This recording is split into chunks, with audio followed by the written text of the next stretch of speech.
Hello from Hollywood, Los Angeles. I'm Lucas Alexander.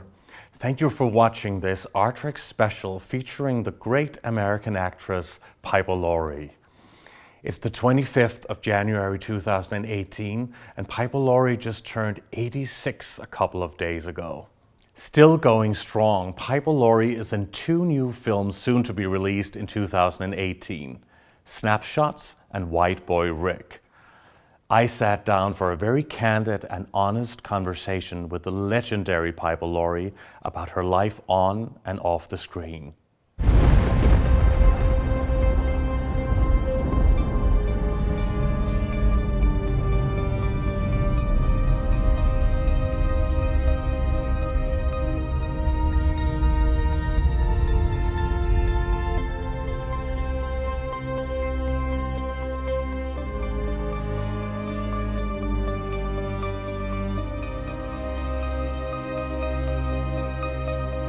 Here's some tequila from Matthew McConaughey.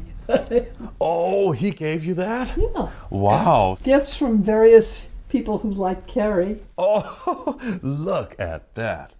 That is Carrie's mother, if you ever... And here she is too. It used to have a little knife sticking out of it. Oh, that's amazing, huh? What a memorable scene when you were trying to kill Sissy Spacek in that one. Brian De Palma say, Piper, smile. So it made it totally crazy, huh? Yeah. Absolutely. That was what was so frightening about that character, was that she was so... Also the scene where you're chopping carrots. I was just being a good cook. I was being efficient.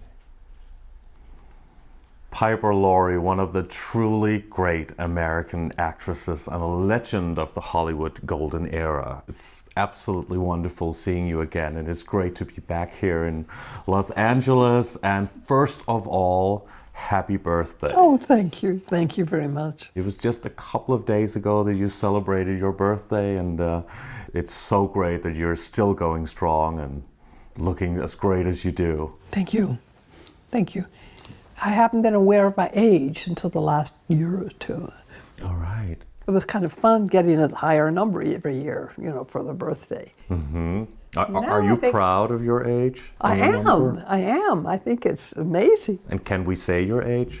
I'm 86, and how many days? What's today?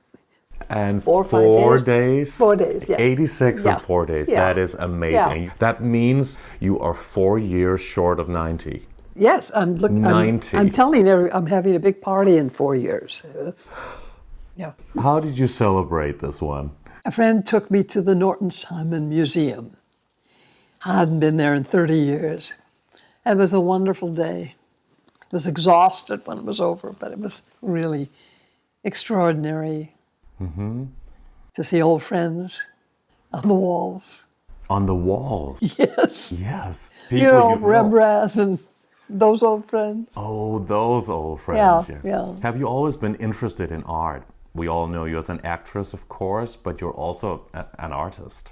Yes, I think I have, yes. I didn't talk very much, but I would see a lot and feel a lot. And today we're also going to see some of your incredible artwork. You are, what did you say, a sculptor? Yes, I'm a sculptor. I'm a stone carver. A stone in the primitive term. Yes. Yes. And you also paint, right? Or you... No, I painted when I was very young. I don't paint anymore. But I do ceramics. That must be very hard to do that with your hands. Well, I've always had strong hands, and I was also a baker for most of my life, and made all my bread during my marriage for at least 20 years, and then another 10 after that. So yes, I'm strong. You're one of the last living legends of the great Hollywood golden era, and you were part of the old Hollywood system. You went under contract at age, 17 or 18? 17, we had an arrangement. I signed a contract that would go into effect on my 18th birthday. And then I would start my first movie on that day. And you went under contract for Universal International. Right. Yes. That's what it was called in those days, yes. That must have been such an such a fascinating beginning so early on. That means that your entire life, and we now talk about you having been an actress for 70 years because you started in the late 1940s. That is incredible. So most of your life you've been on the stage and on the big screen, and you went to actually become a headliner in your first film, right? Yes. I mean, I suppose you could call me that. Better than what most of them called me. What did they call you? Universal was doing all that publicity, and I was Miss this one week and Miss that the other. And that's really what I was known for in those days, you know. Miss Firecracker, Miss Milk Bath. Milk bath? Yes. They had me in a tub with one of the contract players pouring a big jug of milk over me. So, Oh, wow. So you were supposed to do all that in order to gain fame for the film, or just to become famous? I don't know. I did it. I thought I was supposed to do it. And I worked very hard. I was studying in a really good acting group before I auditioned at Universal and was signed. Mm-hmm. And I thought they respected my talent. I thought they thought I might be a good actress one day. And you certainly did. Well, it took more than 5 years before I realized that what they gave me was a name to use, to make a living and bargain with, but it was humiliating most of the time. Mm-hmm. And I finally broke the contract and went to New York and did what I wanted to do in live television and the theater. Yes, and we're going to go into that as well, of course. But how did it all begin for you as an actress before you went under contract for Universal? Because I was literally mute. My parents struggled with all sorts of first was taking me to the park to practice speaking to people, and I'd have to say, "Excuse me, sir, could you please tell me the correct time?" But I couldn't get any of that out, and so I would fail and fail and fail. And finally, my mother sent me to an elocution class around the corner on Western Avenue, and I'd go with my girlfriend who was taking harp lessons, and I learned to recite 2 monologues, and then when my parents would accompany over to play cards, I had to do my piece, and I'd get in the corner and I'd recite this. One was a comedy monologue, one was dramatic. And so when I was about 11 at public school, the teacher assigned us the challenge of memorizing something and reciting it in front of the class. Mm-hmm. So I thought, well, this is wonderful. I already have memorized something. So I decided to do the comedy monologue. And the reaction was so amazing. And it frightened me. I was the laughter and the stomping of feet and the applause. The teacher kept quieting the class, and I finally was shaking, and I got back to my seat when it was over. And it really, that moment changed my life. I realized I could do something like that. So the teacher told the principal of the school what had happened, and the principal called my mother and said, "Rosetta, has this flair for doing this." So my mother immediately enrolled me in a talent contest at the Herald Examiner in Los Angeles. Had a yearly contest, talent and beauty. Anyway, I had to go and audition in the auditorium downtown, the Eastern Columbia, Broadway at 9th. I'll sing it for you. There was a little jingle that advertised the store. Eastern Columbia, Broadway at 9th. And so I went to this audition, big stage, hundreds of little girls and boys. The girls were all dressed in fancy ballet costumes and lots of rouge on their cheeks. And I only had one dress. Actually, I had two school dresses that I had to keep clean. So that was the best I could wear. And I got up and I did my comedy monologue. The first time I did the dramatic one, where I cried real tears, but kids can do that easily. Really? Oh, yes, yes. Oh, maybe it's just a natural talent for you. It's there, and if you have a good imagination and you feel free, and it was the only time I felt free pretending to be somebody else. Have you always felt like that? Has that always been something in your life that you felt that you wanted to take a part to be somebody else? Well, I just began to realize that was the protection. I could pretend to be somebody else, and then I could speak. Why did you have a problem verbalizing things and talking? Like most children, they just talk. I don't know. I'm sure there are psychological explanations and physiological ones. But in a way, it was a blessing because I got to see a lot and listen a lot and feel a lot. And a useful thing to have. In your career, you've obviously been known for doing the absolute opposite, not being mute, not only as an actress of great, great talent, but you've also been playing some of the most incredibly outrageous and wild and loud women that you can possibly imagine that we have seen on the screen. So that has obviously been the opposite of what maybe was the real you. No, I don't think so. But we all possess all these emotions. But no, I always had to have the cover of somebody else. And sometimes I think when you experience things that deeply, either witnessing something and feeling the emotions of other people, it seeps into you somewhere and it's sort of stored there. And if your imagination is loose and you can get to that, I don't know, it sort of works through your brain and your body. It's just there. So have you always been very sensitive and a bit emotional? I guess so. I wouldn't have said that about myself, no. Because when reading your memoir, your autobiography, Learning to Live Out Loud, I have it right here, which is an incredible and very candid book that you published in 2011.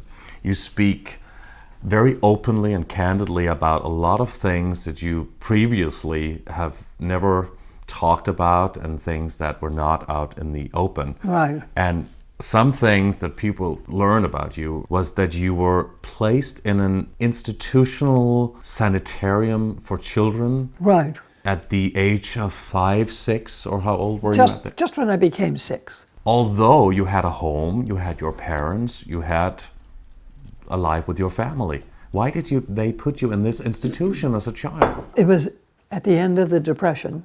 Mm-hmm. We were living in Detroit. I don't think my father had work. And my sister had very severe asthma, terrible attacks, and she'd have to go to the hospital. And we heard of this home in the mountains in Tahunga, California, that was supposed to be very good for children with asthma and hay fever and whatever. And so it was decided that my sister would go there. And they came to me and said, of course you don't have to. You can stay home with Mommy and Daddy. But if you want to be a grown-up big girl and go along with your sister and keep her company, that would be nice. So, but it's completely your choice. Of course it was. I knew what I was supposed to do. So I went along. And it was 3 years of horrible 3 years that I've written a lot about and thought about. A child can't choose that at the age of 6. I know. Yes, I do know. How did you cope with being away from your parents at that time and being taken so it was across the country? Yes. The worst part of it was that the nurses who took care of the children were forbidden to touch them in any way. So there were no hugs, no physical contact with any human being. That was the worst part. How often did you see your parents during those years? My mother came a couple of times for a day or two, and my father came once, just for a couple of days. Mm-hmm. That was not a lot. Yeah. Mm-hmm. It was hard for them to get away, and you know, they couldn't fly, they had to drive. My mother did take the train once, mm-hmm. and took wholesale perfumes with her, and stopped in various cities and sold them to earn her way across country. Right. But then she couldn't stay very long when she got there. So we are now in 1938, yes. or around that time, which was that was just after the Great Depression. Right. And before the World War. Do you remember anything from the war? I guess you were still in the home when the war started, even though America wasn't part of the war at that time, right? No, America wasn't in it yet. Mm-hmm. But I used to hear stories from a lot of the children lived locally. Their parents would come and visit them for holiday, or take them away on holidays. And they'd come back with these stories about Jews were being killed in Europe. And I knew I was Jewish, and I didn't understand. I didn't understand any of that. Mm-hmm. And didn't until much later. But I was very aware of Hitler, and as a matter of fact, I used to have nightmares about that Mrs. Schwartz, the main nurse at this institution, who was just horrible. My dreams were that she was really Hitler in disguise. And I actually killed them, both Hitler and Mrs. Schwartz, a couple of times. Wow. That was a great release.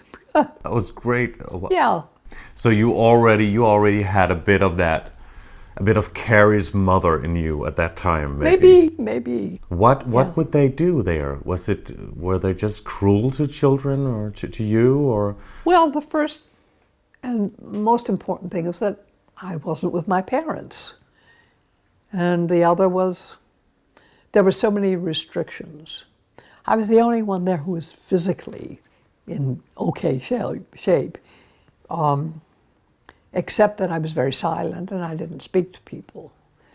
And I got into trouble because of that. And once, because I couldn't answer somebody verbally about something, they punished me by making me sit on the stool in the corner with a big red dunce cap.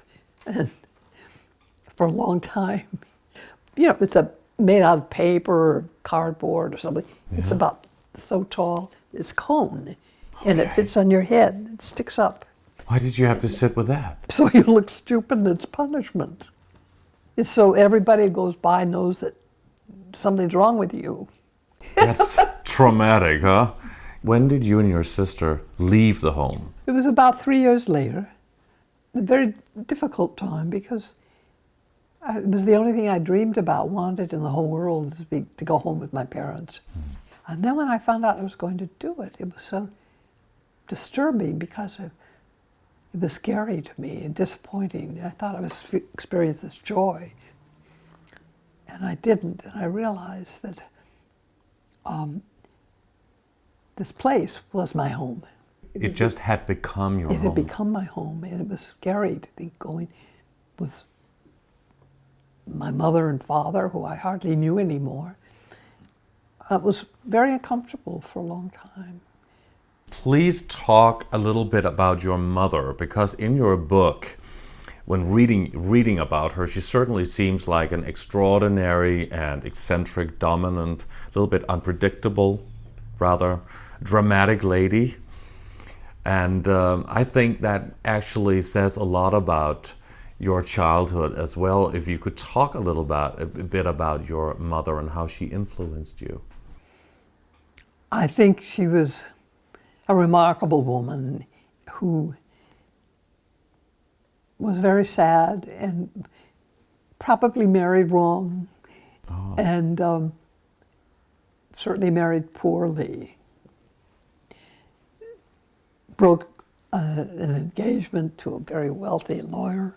Oh, really? And found herself in this marriage in the Depression and not being able to feed her children.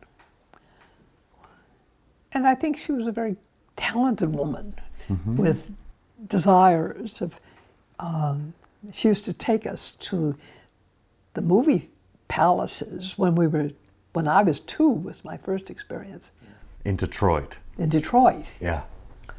And we didn't have to pay because we weren't staying for the movie. We would see the stage shows that they had, which was the end of vaudeville.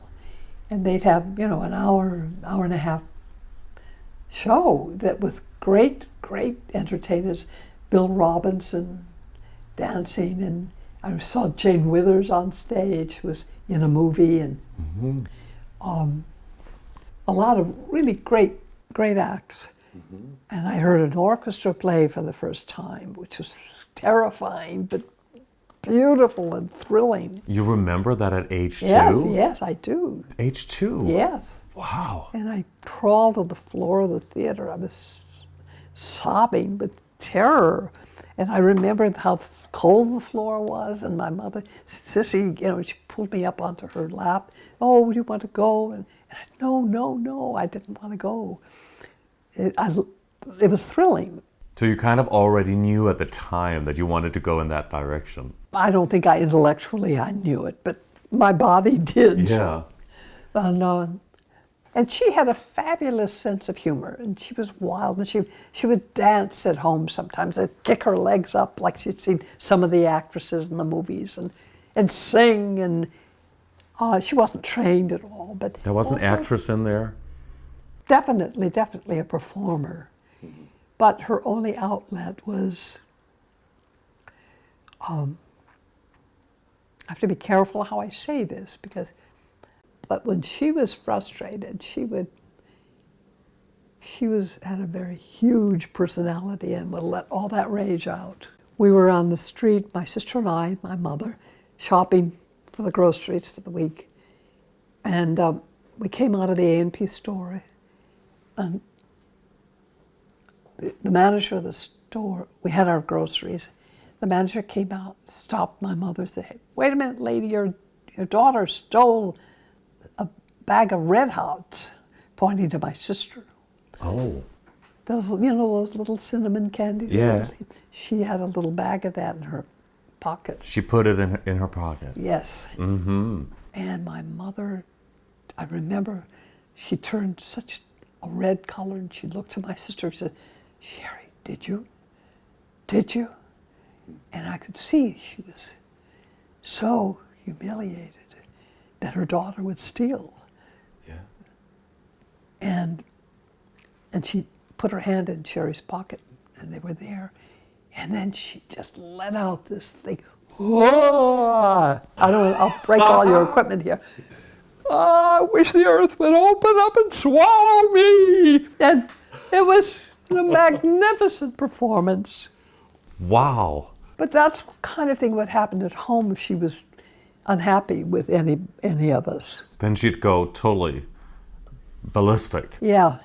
It was fabulous, So you learned a lot from your mother. Terrifying. Yeah. I never consciously said, "Oh, this is how my mother would do it." No. But, all of that juice, all of that passion, it seeped into me, just living with her,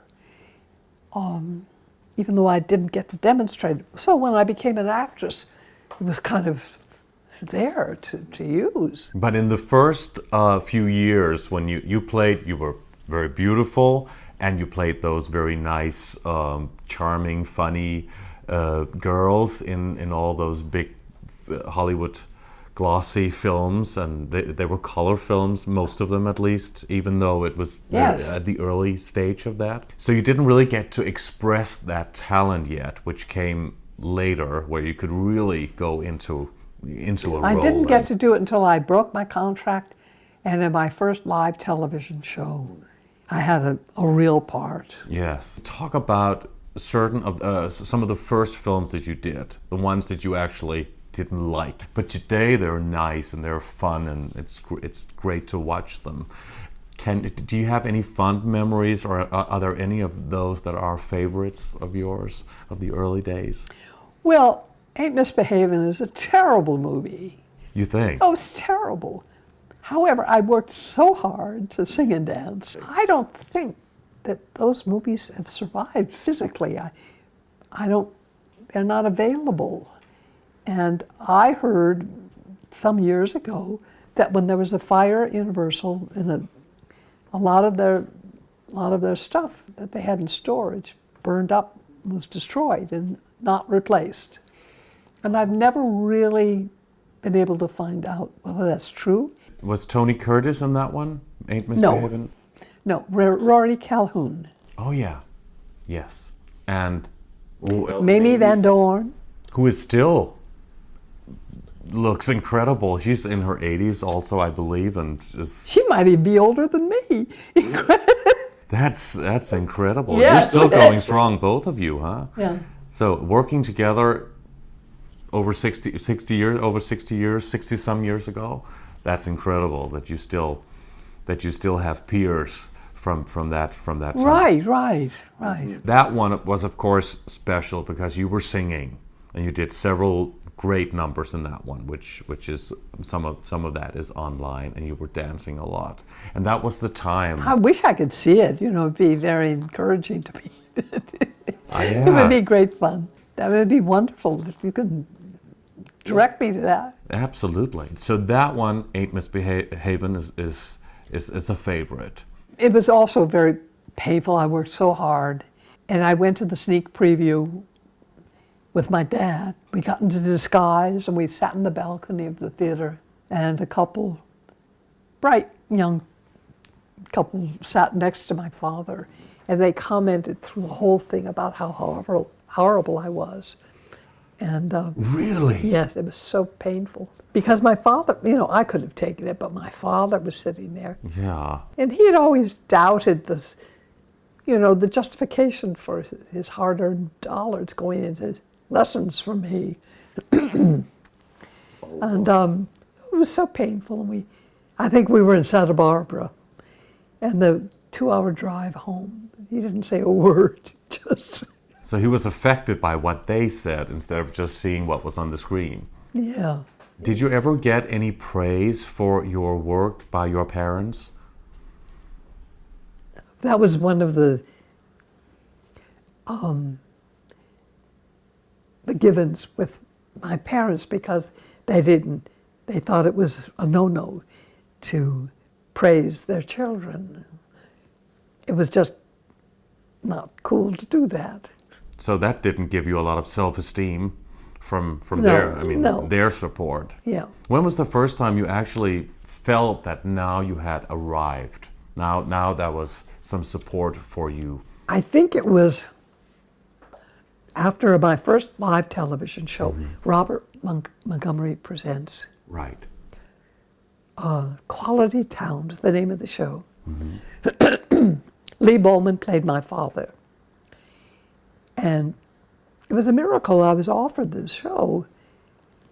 And I flew to New York. I was so excited.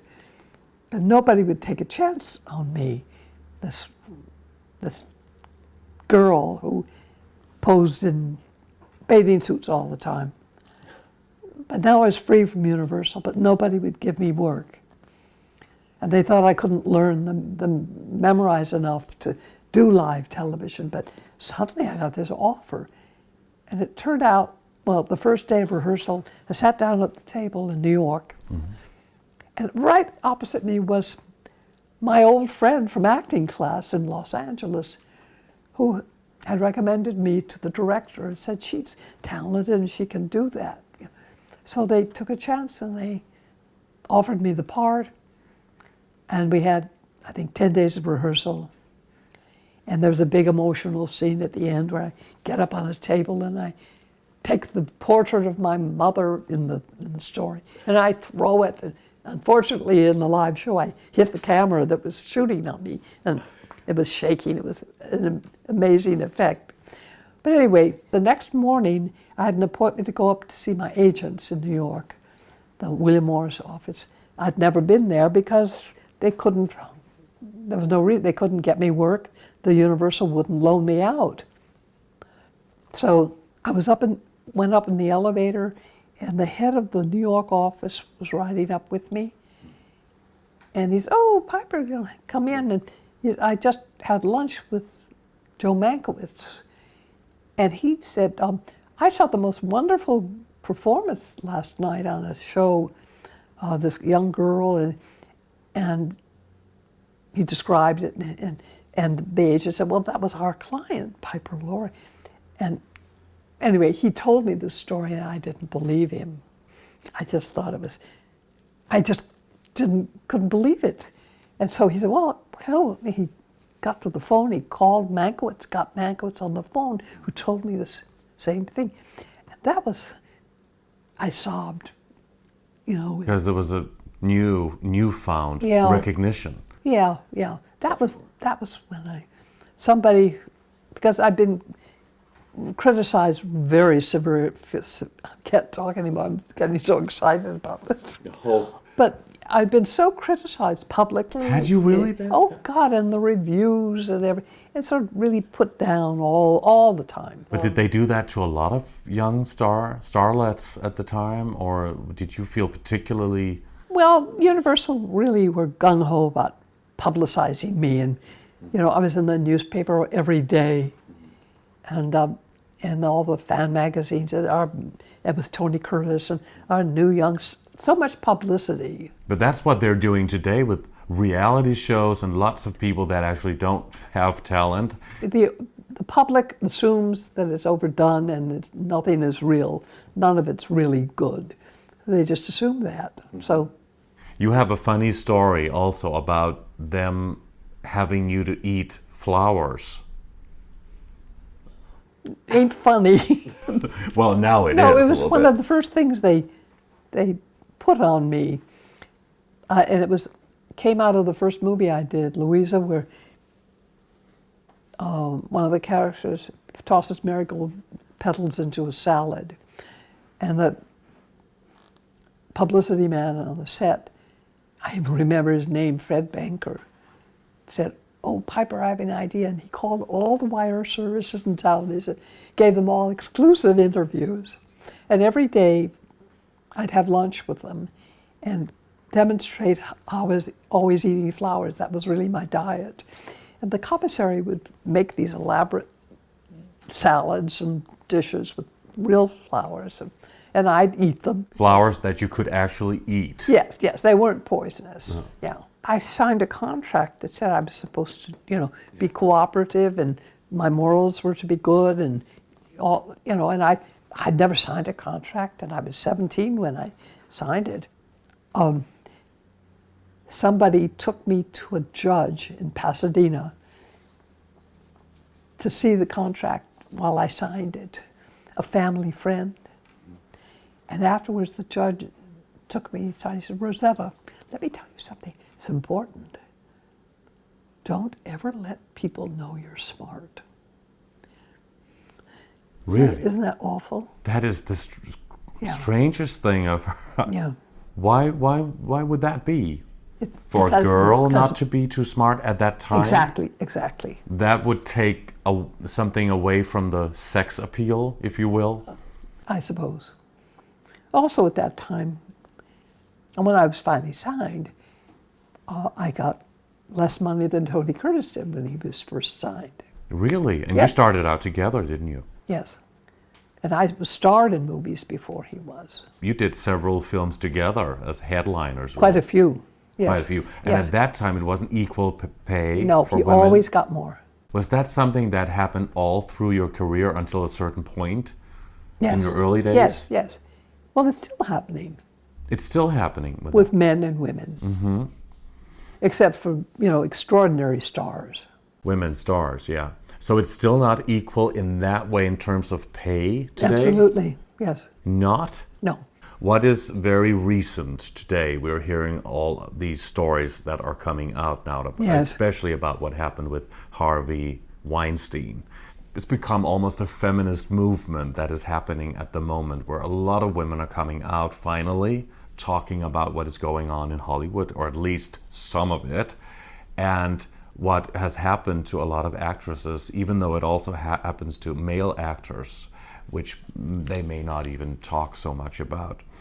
But was that something that you experienced in your day as well? The casting couch, which I know has been going on for all of that, and let's say sexual harassment from producers or agents or something like that in the old Hollywood days? I think because I was so young, and my mother was very naive because she allowed me to be in certain situations. I was taken to meet Howard Hughes when I was about 14. Really? Maybe I was 15. Uh-huh. In Las Vegas? An agent took me, and I was left alone in the office with him for a half hour. But I was so mute and so terrified that I just sat there with my head down like this. And he was, I don't know what was going on with him then, but he said something to me once and I couldn't quite hear it, and he didn't. I waited for him to explain what he'd said. He didn't. So I just sat there. We must have both sat there in the dark for a half hour until the agent came. But you and Howard Hughes in yes. one room for half an hour not talking? Yes. Why would he do that for such a long time? He didn't make a pass. I think this was at the beginning of his difficulties. And I was grateful that he didn't talk, because it would have meant I'd have to talk. And then later, when I heard the expression casting couch, mm-hmm. but I knew that meant a man would be aggressive physically in some way. Mm-hmm. But I think it was my age or just pure luck. I was never in a situation like that. You were never in a Never. situation? Really? Never. Now that is so interesting, though. Yes. Particularly how you looked, how you were dressed.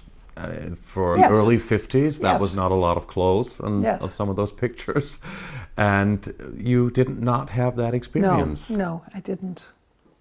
When I was old enough to be legal, I already had achieved some success, and I had my own power. Yes. So people didn't think to do that, or maybe they were just not turned out by me. That's also possible. I was really very fortunate. I met Harvey Weinstein, incidentally. You did? I was brought into... Were you in one of his films? Yes, a couple. Yeah. But the only time I saw him was, I was invited to be part of a read-through of a new script. Mm-hmm. And there are lots of different actors who never ended up in the movie. Robert De Niro and we just sat around a big table and read the script as a service to the writer. And I was still up, and Weinstein came into the room, and this was before De Niro had arrived, and we were introduced, and he was very excited, very charming, and he said, "Oh, I flew over with De Niro, Robert," and he was so excited to know you were going to be here for the reading.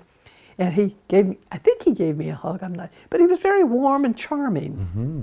And I never saw him again. And So he liked you as an actress? Yes, but I was probably too old for him. I had not heard any of the stories. And until all of this stuff came out. You had not heard about those? I mean, you've heard about the casting couch, of course. That's been going on. Yes, but I never always. heard any specific thing about about a specific person. Really? Yes. That's amazing, though, that you can be part of Hollywood for that many years. Yes, but when I was in my late 20s, I had a couple of incidents. And one incident, and then another one when I was in my 30s, mm-hmm. that I'd probably speak up about now, but both of them are dead, so there's no point to it. But neither one were a question of being more powerful than another. I think going back to the way women are raised now, is a good part of it. You certainly were lucky in that way. You never had I was that. very lucky, yes, yes. And you never had Yeah. to go through anything that was No. actually very, that compromised your No, never. personality or Never. anything else. No. I didn't have to do anything. Maybe I was just too stupid to pick up on something, you know.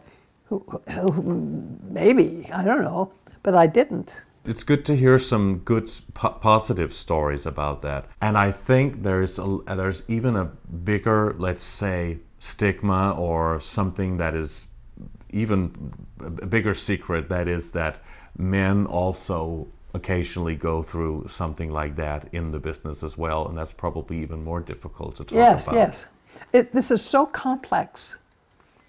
And I recently read about the group of women in Europe led by Catherine Deneuve. Oh. Do you know about that? No. I even have a copy of it. I could read some of it to you. Right. But Yes. it's, I don't agree with this blanketing thing of Me Too. There's a different thing between rape and also using your power to kill somebody's career or manipulate it. But that shouldn't be equated with somebody flirting stupidly. Exactly. And it seems that these days, it's like everything is going under that. Even just a little, just men being attracted to a woman and then maybe making a pass stupidly or something. Yeah. But of course, as you just said, that has nothing to do with rape. That's a totally different situation. And people shouldn't be losing their jobs because of behaving like an adolescent, being ignorant and dumb. Right. Women haven't learned how to say no. Yeah, more so today though. And also, look at all the ads that we see of women enhancing their breasts and enhancing their butts, putting false things to attract all this. Yes, women with sex appeal, right? Yes, so that is what what are the sex guys sells, supposed really. to do? Yeah. Yeah, we're talking about guys in general also. This was, of course, a movie mogul and a big producer. And I guess we don't hear about the women who actually did go to bed or sleep with Weinstein and others to further their careers. We tend not to hear about that because that's there were a few women who did talk about it. But of course, then something becomes a political agenda, and then it becomes a little bit, it's almost like the two genders are being separated more than they need to be at this point, where we maybe need more unity and equality in that way. And I think Meryl Streep never was aware of any of this, and I believe it. You know, and some of the women have made fun of her because of that, but I believe it. Nobody dared to talk about it. Maybe things could happen to them, their careers or whatever, that they didn't want to risk. I guess that's really what has been going on for all these years. That's why people never talked about it. That's what I assume. Very sad to me, and I never believed that it was necessary to do anything like that. Mm-hmm. And maybe that's naive of me. You never had the experience in that way. You said you did with some people that you don't want to mention, but it wasn't something that was extraordinarily bad. Well, it was someone who was, I would say, it was an actor who was on a level with me, you know, in terms of being known and earning money, and he got me drunk, and I couldn't. He was physically overpowering, and I didn't know how to get out of it.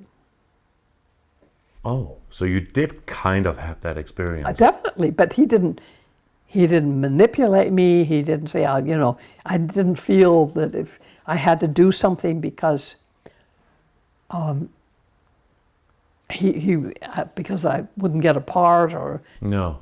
it was just I was physically I was raped. You were raped? Yes. But And you couldn't resist. and I never told anybody. But that's one of the things we all have to work on, you know. That is incredible. How did you deal with that afterwards? I thought it was my fault. So you blamed it on yourself? Yes. Yeah, that's very typical. It is? Yeah. How old were you when that terrible incident happened? Early 20s. Really? So you were Yeah. you were headlining at that time? Yeah. Was that traumatic in a way afterwards for you, having to go through that? I just blame myself, you know, that I... Mm-hmm. Did that change your view on men in general and how you chose your partners in life? Not really, no. A very interesting story that you do tell in your book. In your first film, Louisa, from 1950, Ronald Reagan, the former US president, played your father, and he was an actor at the time. And that was your first introduction to the big screen there. Yes. But you also started dating. And you talk very candidly in the book about that experience with Ronald Reagan. And would it be fair to say that he was the first man you were with? Yes. But in a sense, I picked him. You picked him? Yes. Even though he was much older than you at the time? Well, when I knew that he was interested in me, mm-hmm. beyond being an actress and playing his daughter, and invited me to go to dinner with him, and went to my mother's car, she was waiting for me, and asked permission to take me to dinner. And my mother said, yes, just make sure you drive safely. Oh, that was the only advice she gave you? Yes. So we were in the car just for a few moments and started to drive, and he said, how would you feel if I made dinner for you? Mm-hmm. You know, go to my apartment. Right. And I knew what he had in mind. Okay. I decided in that moment that this was going to be my first love affair. And how old were you then? 18. You were 18? Yes. So that was your first experience at 18? Yes. Did that change your friendship or your friendly relationship to Ronald Reagan, or when you acted together in this film? Well, we were finished with the movie, and we had gone to this theater in Hollywood where we were doing a radio version of the movie. And it was after our radio broadcast, mm-hmm. that he came to me as everybody was sort of packing up, and he said, Piper, how would you like to go have something to eat? Mm-hmm. And I thought he was talking about the group of us. Mm-hmm. And I said, oh, sure, that'd be nice, thank you. Mm-hmm. And then it became clear that it was just, he was taking me to dinner. Mm-hmm. And I said, well, I'll have to check with my mother, she's waiting for me in the car, which she always did. Mm-hmm. And so we went out to the car, mm-hmm. and she was okay with it? I could see she was very impressed. She'd never met him, and was, sort of keeping herself together, because she was, there's Ronald Reagan. Was he famous at the time as an actor? He was, yes, he was almost at the end of his movie career. Right. It was before he started politics. Did you know he was interested in politics at the time? Or was supposed to go in that direction? No, but I realized when we went on tour to sell the movie we'd made, and he used to make all these speeches at all the department stores, that he was very good at making speeches, and mm-hmm. and didn't surprise me. So anyway, my mother gave permission, and then it was when we were in the car, and he started to pull away and then sort of stopped the car, and then that said again, how would you feel if I made dinner for you? And I knew what that meant. You do say in the book that it was not the most pleasant experience of your life, let's say. Well, yes. The fact is, I was too... I was embarrassed. I thought it would be very cliche if I told him I was a virgin. And that was beneath me to have to say that. I assumed he knew. Because most women that I knew were at that, I think, were virgins at my age. And so I was damned if I'm going to say it, you know. Because it was unnecessary. But obviously he didn't know. You started going out with him, didn't you, for a while also, or was it just... No, that was... Well, afterwards we were sent out on tour to sell the movie, and we had to do radio shows, and on stage to introduce the movie. We had a little act we did with a little patter. And then there was another time he escorted me to my room from this reception and wanted to come in, and I said no. Okay. And I think, why don't we take a walk instead? Okay. And so he said, all right. So we took a walk. It was in Chicago, around a beautiful hotel. Anyway, it was in that walk that my truth came out. And did you ever meet him after that, later on, when he became a president? Or After I had broken my contract, and my first job was a really lovely part in a half-hour General Electric show called Road That Led Afar. And he always introduced those shows. And I had forgotten that. This was a period piece, but he'd stand there in his business suit and introduce the show. And then the camera would pan over to this old house where I was sitting in my old house dress on the stairs. And so I didn't expect to see him. I was very focused on the part. When I got out of the car on the little back lot to start working, there he was, and he looked at me, and it was almost like his jaw dropped. I was playing a 13-year-old girl with stringy hair and no shoes. Oh. And I knew he knew who I was, but I think he was just shocked. So he just didn't... And we shook hands, and he said, you know, it was so nice to see each other. And he just was dumbfounded. He was just... Yeah. He just didn't know what to do. Okay.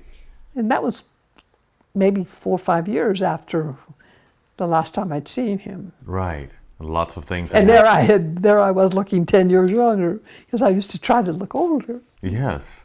When you became a Universal headliner, I think one of your first close friends that you also worked with was Rock Hudson. Yes. And you started out in movies with him, didn't you? Can you talk a little bit about your relationship with him and how that was, the friendship?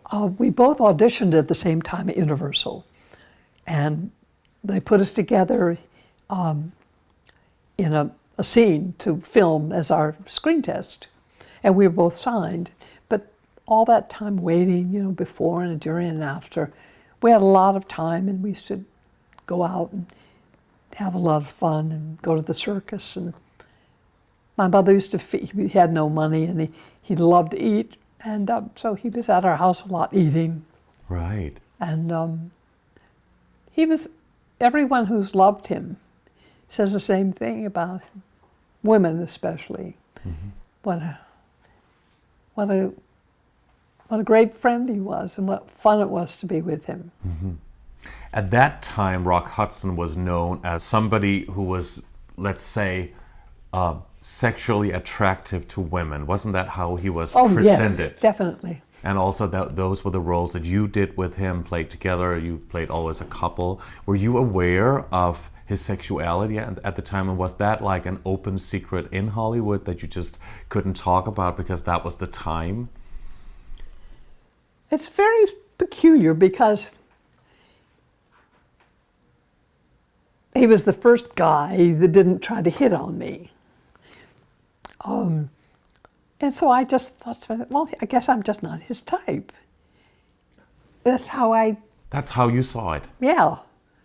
And it never occurred to you that that could be... I didn't think about whether people were gay or not. Mm-hmm. It was no big deal. I just didn't think about it. So it was because it wasn't a big deal, or because you just didn't, it hadn't dawned to you?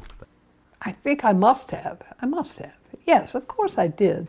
But I didn't think about it much. I mean, that's how they were, or that person was, and it was no... But you just couldn't be open about it like today. Right. I remember when they were getting him ready to be married, and found this lovely lady who was going to do it. So she agreed to marry him? Yes, yes. It was almost like a contract? I suppose so. I think she's probably written about it too. Okay. I didn't really... I've met her, but I gather she was a very decent young woman.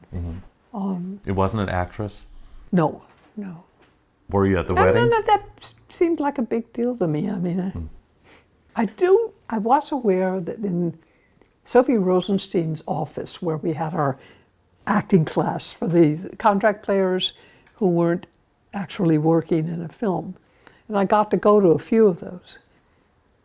And I remember Rock doing a scene with someone, and it was a love scene, and it was a physicality that I hadn't seen. I'm getting into something I probably shouldn't,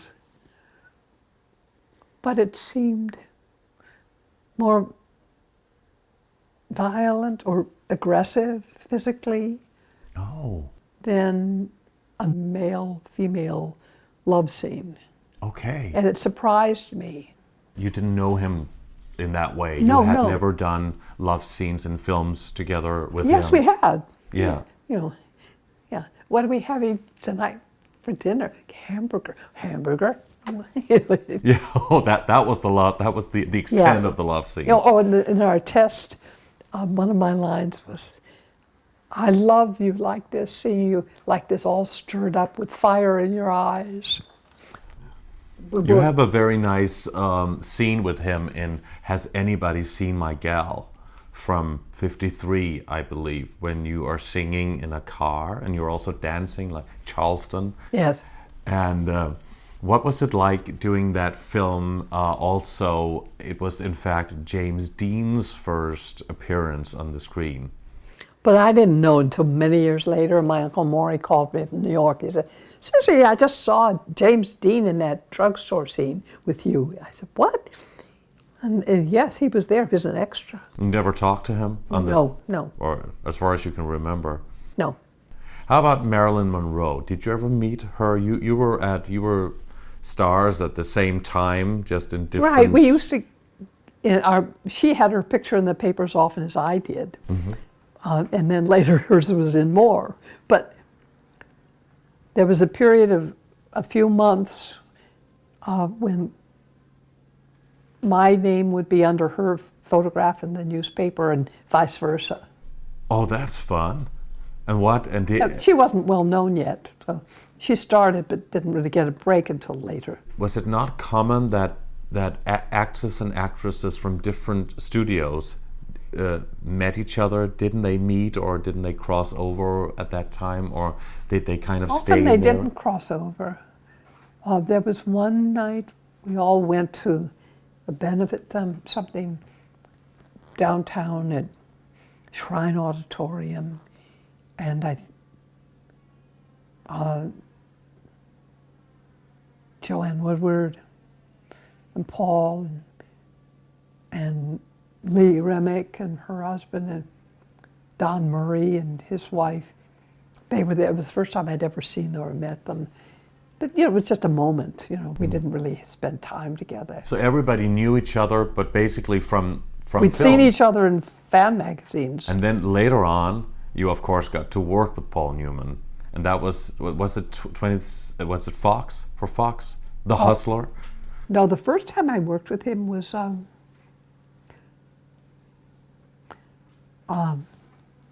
think I did with Joan Fontaine and Gene Simmons. We played sisters, and Sandra Dee was our little sister. It was a story about New Zealand during the Second World War. Oh. And Paul had a not a big part, but a part with Gene Simmons. And there was a scene where I had to appear in the room, but we didn't have dialogue together. Until They Sail. Until They Sail, yes. Yes. And that was a black and white film, wasn't it? Yes. What was it like to work with Paul Newman and to actually do The Hustler? Because that kind of put you on the map after doing Days of Wine and Roses on television as a very serious and respected actress, and you earned your first Oscar nomination for The Hustler. So what was that experience like doing that film? The first day of rehearsal of The Hustler was in a rehearsal hall in New York, at 57th Street, and a big table, and the whole cast was there, sitting around. And Paul was opposite me, about as far away as we are now. And I couldn't look at him. It was just the first time I'd ever really looked him square in the face. And those eyes were just, and that precious face. And the humanity sort of pours out of the eyes. As far as I've heard everybody say, a very great person. Yes, yes. So would it be fair to say that you actually was a little bit smitten by him, or? Oh, more than smitten. I was just overwhelmed. And you were in love. Tongue-tied. I couldn't utter my lines. I was having trouble getting them out. You know, they were right there, and I had to look up and say them, and it was a trial. Wow. So did that help your performance with No. him? Because it's very strong. No, it didn't help at all. That didn't help. That No, was actually no. not a good thing then. What did help was my terror of working with George C. Scott. I'd done a live show with him before, Yes. not long before. And he used to come in during his drinking days and all beaten up from a brawl he'd been in the night before. And I just didn't want to get close to him. So I don't even think we said hello. Was he tough? Oh, yeah. But I was terrified of him, and which was a very useful thing in The Hustler. And so we never spoke during all of The Hustler, except what we had in scenes. You never spoke to him on the set? No. No. How did he react to that? Did he know that you were afraid, or did he actually think that you were more standoffish and didn't want? I don't think he took it personally at all. He was a wonderful actor and sensitive, and he understood the circumstances of the story and the characters. And I think it was okay with him. But later on, you got to work with him on several occasions, right? It was like 20 years later. Did you ever tell him that you had been a little bit frightened or very frightened of him? Probably. But so we worked together shortly after that, and we worked together quite a few times. I was cast as his wife in a series that didn't go anywhere. Yeah. A couple of times, yeah. We got along really well. In more recent years, at least in the last 20 years, you did a film either for television or even the big screen, I can't remember, with him as well as his wife, which is not that long ago. Yes, I was always playing his wife, and we were, you know, it was really lovely, and that the last time we saw Inherit the Wind. Inherit the And Wind. Jack Lemmon Yes. and George C. Scott. Was it good then to work with him and get to know him in a different way? Yes. But he was ill, and so was Jack. And you had worked with Jack Lemmon before in your most, in my opinion, your greatest performance. This was a very particular kind of role that was very different and very beautiful in The Grass Harp from 1995, which was a very beautiful role you did there. That was a Truman Capote story. Yes. And you and Jack Lemmon was in it, but a lot of stars were in it, actually. It was an all-star cast. And you and Sissy Spacek, who was cast as Carrie, of course, in Carrie, were your mean sister, and then she kind of gave it back to you, what you had given to her in Carrie, right? Yes. Can you talk a little bit? We're jumping. Really, it was great fun, and I was brought into it the last minute. Wonderful actress who was married to Laurence Olivier. Joan Plowright. Yeah. Was supposed to play my part, but she was off making another movie, and they were behind schedule, and so they were desperate and they needed somebody, so they called me, and I had lunch with the director and the other producers, and they offered me the part. And so I was delighted, and I was delighted with the script. I'd read a version of it from another writer earlier, and I didn't like it. But this one I did like.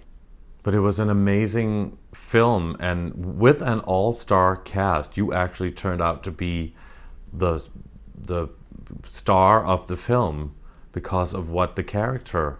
It's actually your character we follow in that film, and it's very sensitive and a wonderful. It was great fun doing it, making it. Yeah, It was wonderful working with Walter Matthau. And you've got some awards for it. I believe you should. I think you should have gotten an Oscar for it, really. But maybe that was because the movie didn't go the way. It was. I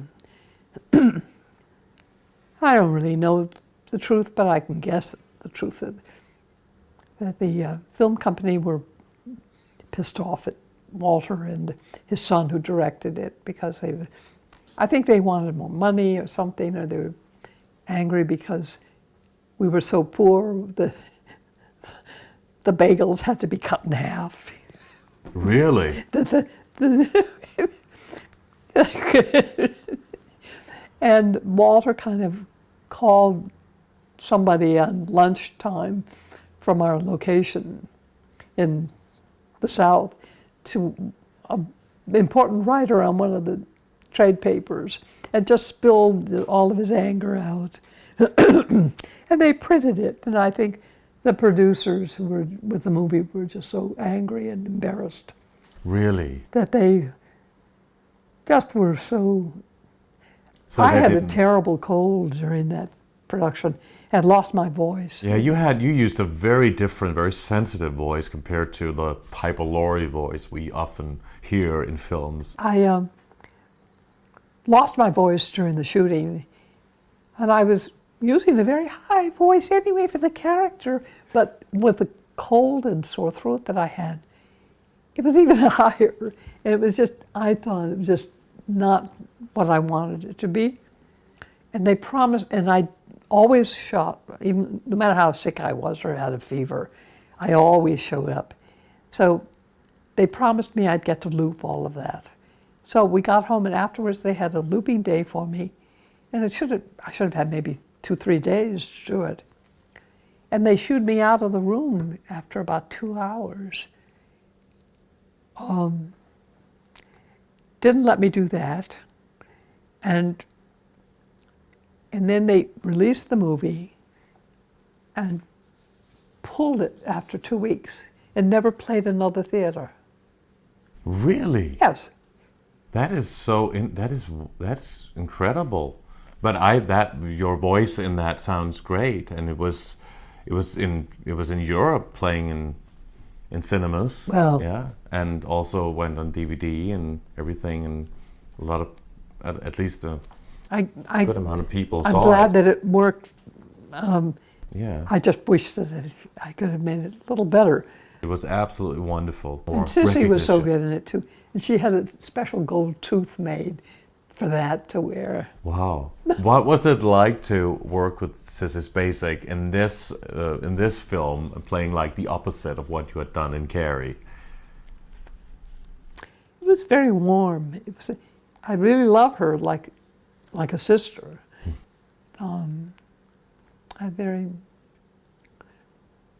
I wish we could find something else to do together. Oh, that would be wonderful. A lot of fans of Carrie in particular, they would love to see that. They would love to see you do something together again, because that is so memorable. And there is a story I'd like to mention to you, because speaking of Carrie, I want to talk for a moment about Carrie Fisher, the late Carrie Fisher, who sadly passed away in 2016. Yes. In her book, her memoir, The Princess Diarist, which just came out a month or so before she died, she talks about auditioning for Carrie, the movie. At the same time, she was auditioning for Star Wars. And she said that the role that she had practiced for Carrie, the movie, involved the mother. And she mentions you in the book, saying, which was played memorably by Piper Laurie. And she said, wouldn't that have been fun if Carrie had played Carrie in Carrie? I thought that was a fun thing. Do you remember actually being involved in that casting? No. The only thing I remember about Carrie is I was living in Woodstock. I had made a movie in 15 years. I got a phone call from an agent I hadn't talked to for 15 years. She called and said, there's a script I want to send you. This is not an offer, but just read it and see if you're interested. I read it, and I said, yes, no, I hated it. That's right. You hated it? Well, I was really stupid. And then my ex-husband read it, and he said, well, Brian De Palma has a comedic approach to everything he does. So I understand. It's a comedy. I've misread the whole thing. Mm-hmm. So I looked at it again. It's a satire of the whole. Satire? Yes, or maybe even broad comedy. Right. And so on the basis of that, I took the train into Manhattan, 2-hour trip, and I met Brian De Palma in the city in an office. And he was very nice and soft-spoken and didn't ask me anything about myself, and told me a lot about himself, as if he were explaining himself and selling himself to me. Okay. And yeah, that's right. I said, okay. and afterwards, I took the train back to Woodstock and got to our house, and the phone rang. It was my agent, and they said, they want you to be in the movie. Yes. They said, you need to come to California in a couple of weeks for a few days of rehearsal, which I did. And then I came home again, and then I went back again for the shoot. Mm-hmm. When I went back for the rehearsal, Sissy was there, and Amy Irving? Amy Irving. Yeah. She was there. Mm-hmm. And we rehearsed it at Brian's apartment on Fountain. Really? Here in Hollywood? Mm-hmm. I don't know anything about Carrie. About Carrie Fisher in it? No, but that was just interesting that they actually auditioned. George Lucas auditioned at the same time as Brian De Palma. They were seeing the same girls for the film.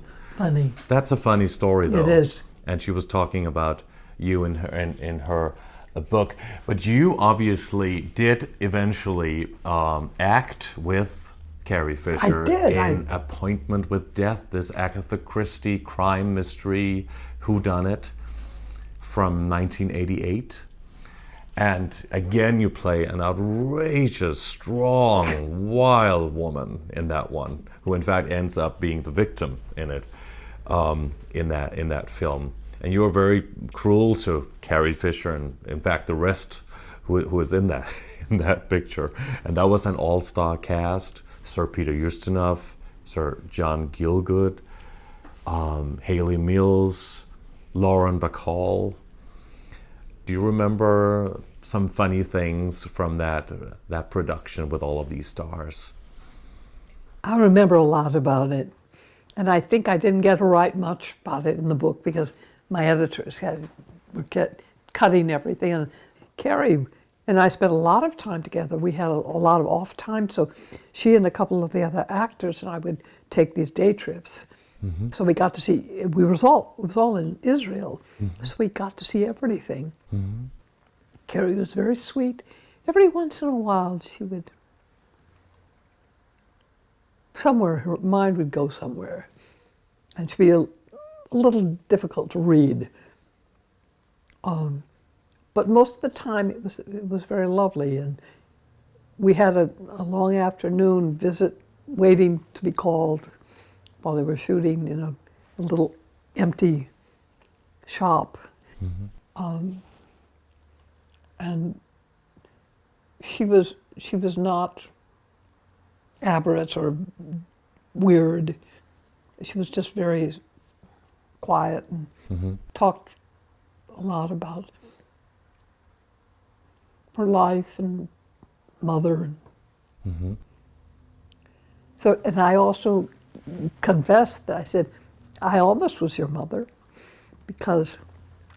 Really? Well, when Eddie Fisher was first to be released from the Army, and I had never met him, but I'd heard that glorious voice.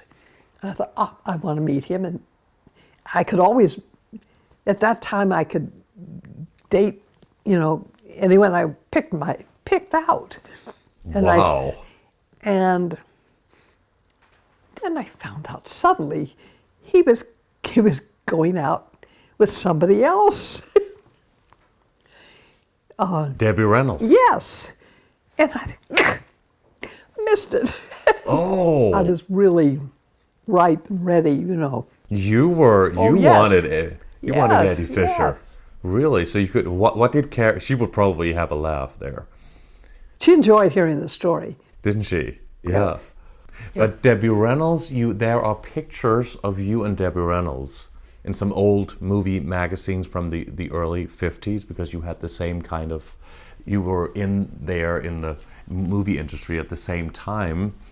And often people confused you with Debbie Reynolds because you, in some kind of way, had similar features. Yeah.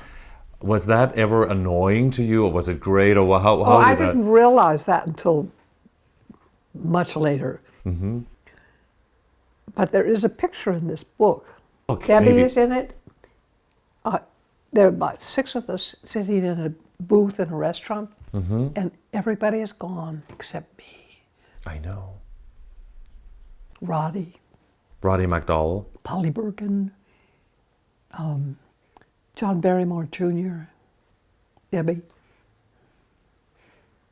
I'd have to see the picture to remember. Mm-hmm. The fact is that actually most of your peers from that time, certainly those who were older, but also even some that are younger. We were just talking about Carrie Fisher, who was Debbie's child. Yeah.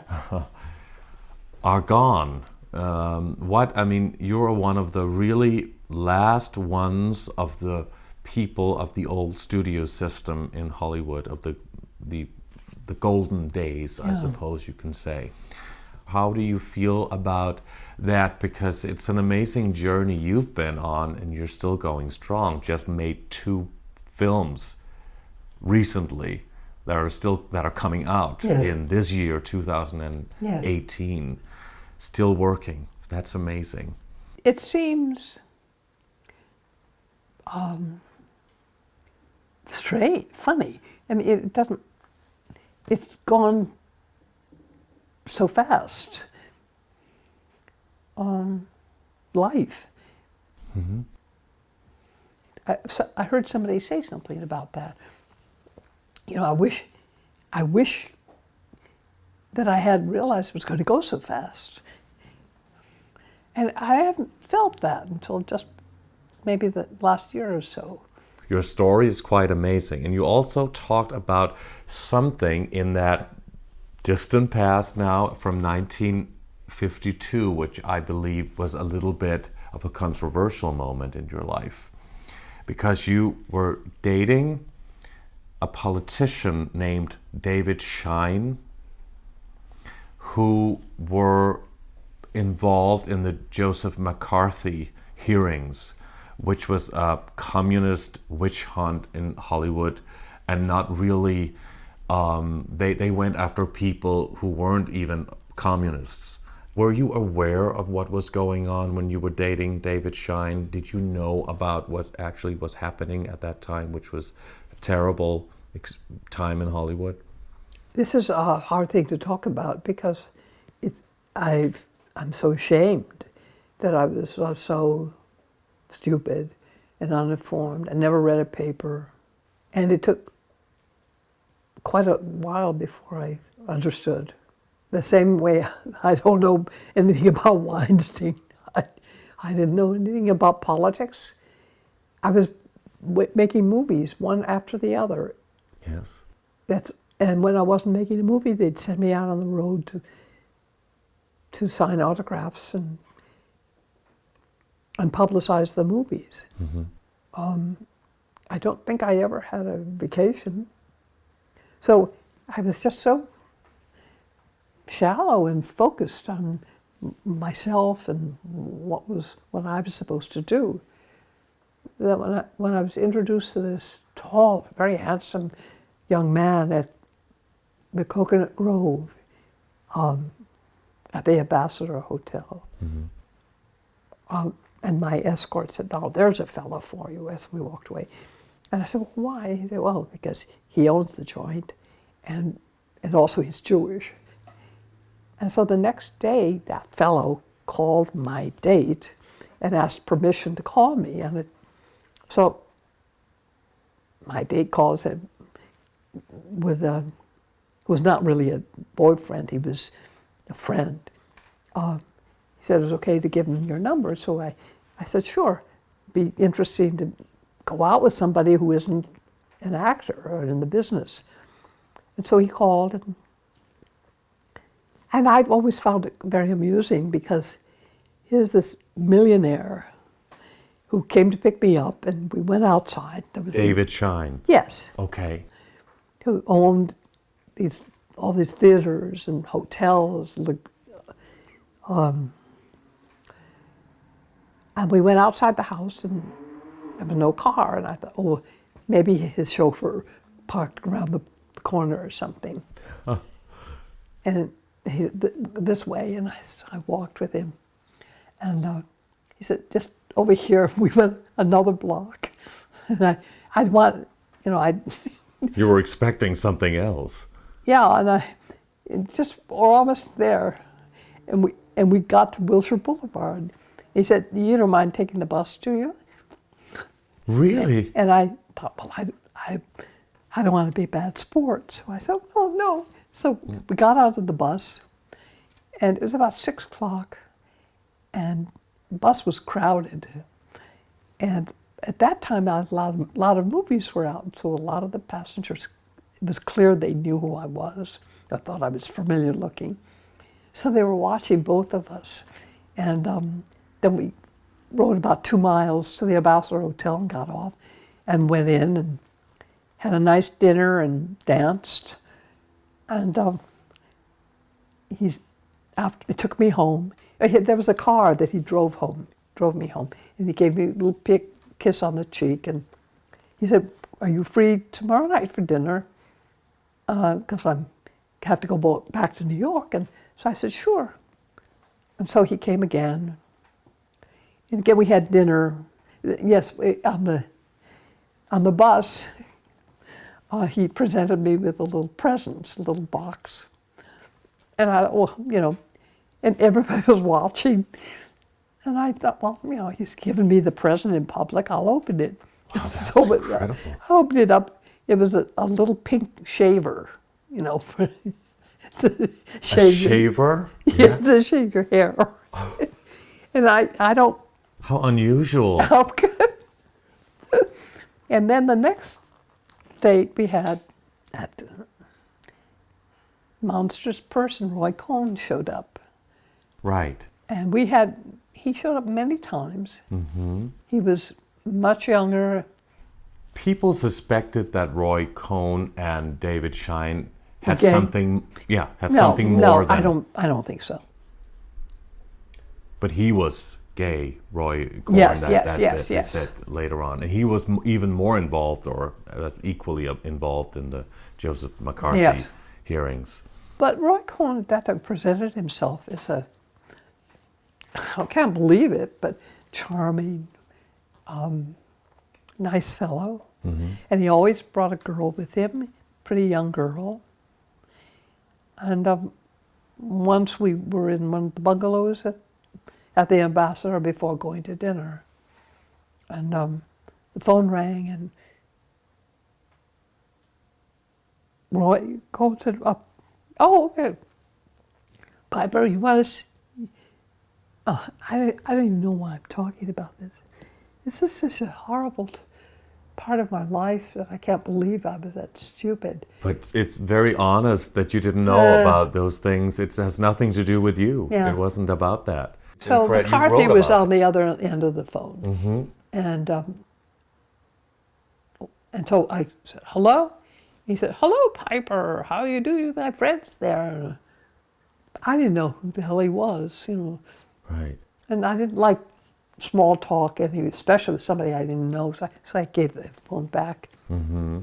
I went to New York, and David wanted me to meet his mother and his family, and she used to invite me to teas to go with her to musicals and stuff, very elegant stuff that I'd only seen in movies. Wow. It was fun, you know. And they wanted a picture of me, and they put a framed photograph of me and my dog Scotia on their piano. Wow. And, I was being, invited into the family.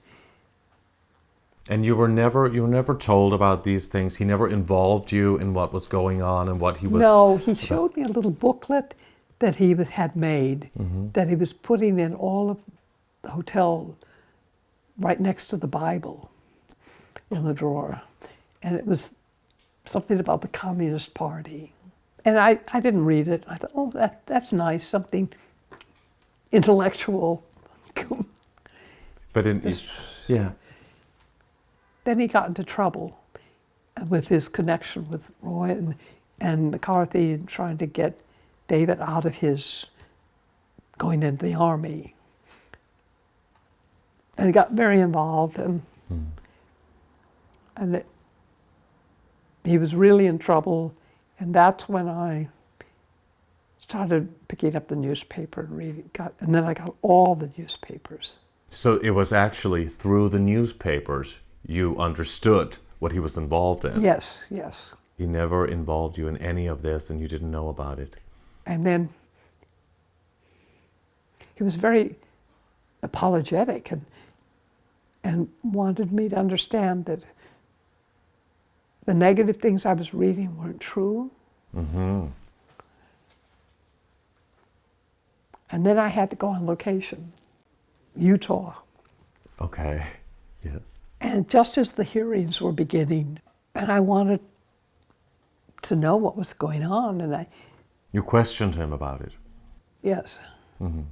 And then it ended. No. He got me to agree to marry him. It was after my friend Leonard Goldstein had died, and I was traumatic for me. Producer. Yes, in Hollywood at the time. Mm-hmm. And I was very depressed. By now he was in Alaska in the Army. Mm-hmm. And in a weak moment I said I would marry him. And he wanted me to go up there. Mm-hmm. And his family and my family said that wouldn't be good. And so I kept changing my mind and changing it back and forth, back and forth. And then I decided, no, I'm a child. I've got to grow up. I've got to leave home. I was 23. Yes. I've got to leave home. I can't marry anybody. And so I broke everything. I left home, and I broke my contract with Universal. Yeah. All That with took a Universal. lot of bravery Yeah, to do yeah. that, huh? Yeah. Why you were just not happy with the work they were giving you, even though you were headliner and you did a lot of you had a lot of work. I hated it. Yeah. I despised it, but I just cut off everything. What made you have the guts to do that? I mean, a lot of people would not do that today, would they? Oh, because the fame, the money meant absolutely nothing. I was humiliated. I hated everything that I represented, and I didn't know what was going to happen, but I needed to be rid of it and to begin life as a person. But then after the Oscar nomination for The Hustler, which you should have gotten, then you married film critic Joseph Morgenstern. Yes. And had your daughter some Yes. years after. And you took off from acting for 15 years and started doing art and stuff. That's also incredible. Why did you take off from all this work that you could have maybe done after the Hustler? Well, things were being offered to me weren't that interesting. They were sort of repeats of The Hustler, only not as well written. And it just seemed a silly way to spend my life. Being an actor, and the Vietnam War had started. I just didn't. I felt I was wasting my life and not putting my attention to the things that needed it. So we moved upstate, and before that I went back to art school. I'd gone to art school when I was very young.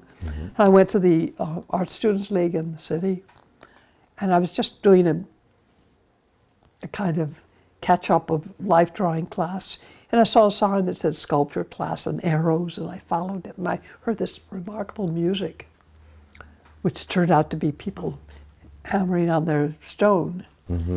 And the maestro was there that day, Jose de Kreft.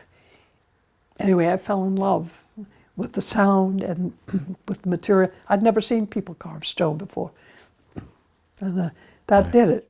This is my daughter's head. Wow, that's incredible. And does she know that that's supposed to be her? She said, "Oh, mother." This is Vermont marble. And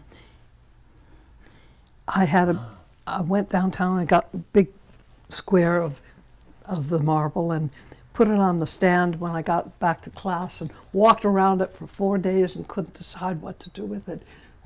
I was so happy to have just the stone. And then one of my classmates said, "Oh, Rosetta, just chomp into it." So I did. I just chipped away, and I saw something, and immediately I knew what I wanted to do with it. And I think it's obviously a fetus. Yes. And I worked on it for 7 months, every day, by hand, no power tools. And I found out sometime later that my daughter, who I adopted, was being conceived at that time. So At the exact same time as you were doing this? maybe not the same day, but it was in roughly that time that. frame. Yes. When my daughter had her child, someone took a snapshot of her sitting up in bed holding the baby, and it was such a stunning visual thing. I just always remembered it and wanted to capture that. Back from Tokyo, when I was there the first time, at the beginning of the Korean War. They were ancient when I got them in 1950. So, Wow. 51. 51? Yeah. This I did with slabs. Connected them somehow. This is Tennessee pink marble, which is almost as hard as granite. And Wow. Can I touch? It was out in the winter in Woodstock for 6 winters, and it lost its great patina and color. I don't know if you can. I should have some water. It's a very intense color. Well, you still did work a little bit, though. Didn't you do a couple of plays during the 60s and maybe some radio? I did a couple of plays, yes. So you always kept kind of in touch with it. But then after Carrie in 1976, it just went, you just kept working nonstop, really, and have been ever since, really. So that just that turned you into a different Piper Laurie than you had been before, and a much more mature version of yourself, and started to play mother roles. And you played, of course, the mother of so many famous people now, Judy Garland, Mae West, and Magda Goebbels. You played Magda Goebbels in The Bunker with Anthony Hopkins, and who poisoned all of her children in that bunker. Of course, Children of a Lesser God, when you played also Oscar-nominated performance, where you played the mother of the dumb, deaf girl, Marlee Matlin, who was great in that performance as well. And also the mother of Matt Damon. Yes. Patrick Swayze, and many other of the stars of that time. George Clooney. You played the mother of George Clooney on ER. Yes. Yes, absolutely. What was it like suddenly to go into that other, a whole other, your career took a different turn, and then you became very current and worked with all of these new great people, and the material, of course, were different. It was very nice. It was good to be working. In 1989 or 1990, you got the call from David Lynch to do Twin Peaks. That is, of course, something that became a world-famous phenomena when that series came out. Can you talk a little bit about your double role as the scheming, conniving Catherine Martell and the businessman, Mr. Tojomura? Well, I really wanted to work with David Lynch. I'd seen his earlier films, and I'd met him, and I thought he was very nice. And so when I was offered this very tiny part in the pilot? Just the pilot, yes. That was going to shoot in, I think we were in Seattle, I think. I thought it was very tiny, but I really wanted to work with him, so I took it. And I signed a contract that said, if it went to a series, I would be involved, which isn't not anything I wanted to do. But, those things never go to series. So I was really stunned when it was successful. And so I was tied down to this, but it turned into a really fun thing for me, especially after the first season. And David called me at home and he said, Piper, I'm Rosie. I want you to think about the kind of character that your character will play. She's going to, we're going to think that she's died in the fire, but she hides out and she comes into the town in disguise as a man and makes a lot of trouble. And I want you to think of what kind of man you want to be. Frenchman, whatever, Spanish. So I was just so excited. So it was just a precious, wonderful thing to have the gift of that, to be able to create my own part. So I chose to be Japanese, and it was one of the best times I've ever had as an actor. Was it really? Yeah.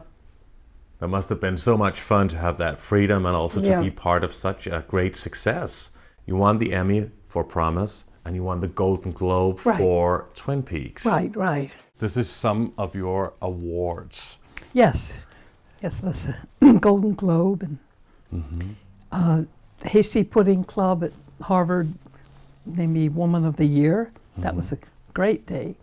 and an Emmy, Yes.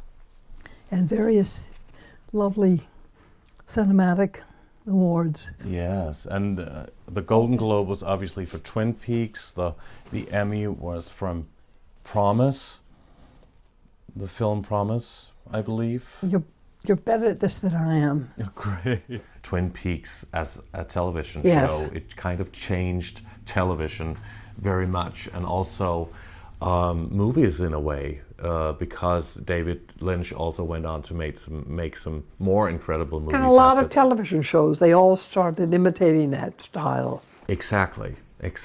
I wish my Uncle Maury were still alive when we were doing that. He would have gotten such a kick out of it. Yes. Yeah. He was really my favorite uncle, living in New York. Gay man. None of the family seemed to understand that he was gay. And after years, one night he was visiting with me. He said, "Sissy, you know, I'm gay, you know that." I said, "Well, of course I know that." He had wonderful friends, and they all used to watch all my shows, and they were a great audience, and he would have gotten such a kick out of Twin Peaks, and he never saw any of them. Oh, he died before that. Yeah. But it's great that you had great support from somebody in your family Yes. when your parents were Yes, not as yes. supportive as they should have been. But then last year, then there was a new series of Twin Peaks. And I know that you went out publicly, or you were asked publicly, about why you were not in the new show. But why do you think that your character was not going to return in the new Twin Peaks series? As it was explained to me, and I believe it because I watched a good many of the episodes of the new ones. They were just going in another direction. My character and Joan Chen and that fun relationship we had, and of course my husband Jack Nance had passed away. They went for the eerie, spooky stuff, and what we were doing was pretty kind of comedic and lightweight, and they didn't really see how they could make that work. So I understood that. There was less of the soap opera aspects that was still in the old series, along with the spooky stuff. Maybe that could be what your character was more involved in. Although it would have been wonderful had you been in that show again. Back to Appointment with Death, the Agatha Christie film. You went to Israel with all of these incredible actors, and I know that you wrote about that in your book, but it didn't really make it into the book, about some of your experiences you had traveling to this country, being a Jewish girl as well. What did you experience? What did you really see there when you were in Israel? Well, it began in a delightful way because Lauren Bacall, who I knew slightly, and I were traveling together. And as she said, two Jewish girls going to Israel for the first time. And so that was fun. And it was endless. A lot of people found Betty Bacall difficult in those days. I didn't. I thought she was terrifically funny, and we got along well. You had a good relationship and a mutual respect. Yeah. I think she was sensitive, and people didn't understand that. Oh. She came across as a bit of they called her a tough cookie. Yeah, I don't think she was that tough. So you had a great time working together. Yes. And some funny scenes in the film as well, you two. I hardly remember the movie. I have to see it again. Oh, yes. I don't even remember the plot. I don't know who gets killed or who You. did it. Oh, God. You get killed. I mean, I hope that's not a spoiler for anybody who's maybe want to see the film. It's an old film, but you get killed by Lauren Bacall. Now I revealed the killer. Oh my God. So people, spoiler alert, actually, you rewind if somebody really wants to see the film. I guess it's all right. It's an old Agatha Christie book made into a film. And And I don't think I even knew who was going to be killing me or that I was going to be killed till those last few days. Also, I spent a lot of time protecting myself from the director, who was a very aggressive. Michael Winner. Yes, yes. Please talk a little bit about your experiences working on the film with Michael Winner. Well, I had been warned when people who knew I was going to be working with him, they said, oh, well, watch out for me, because he picked somebody on the set to really be brutal with, and brutal in what way? Verbally insult them, just sort of a whipping boy of some sort. And so I had heard a specific story about a certain actress, of what he had done and the things he said and the way he did it. And so I was concerned that he would do that to me because I'm the first one that'll just wilt. You know, if somebody treats me that way. Right. In public. Yeah. You know, it has no place, you know, on a set. Of course not. And So- did he do that? Well, I saw him do it with a guy, and it was just inexcusable. He was just so rude and mean.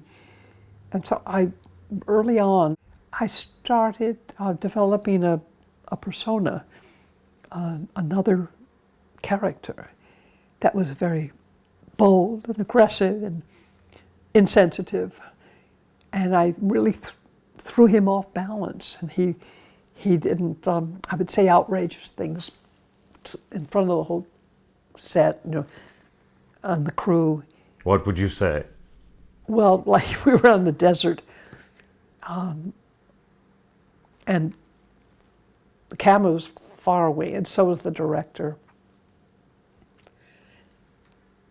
You know, maybe a block away, and I was in my chair in front of a tent, and went to a lot of trouble setting everything up, the lights and everything, and they were ready to shoot, and I said, Michael, wait. And he said, what is it, Piper? I said, what's my motivation? Which I never would say, and under any circumstances, about anything.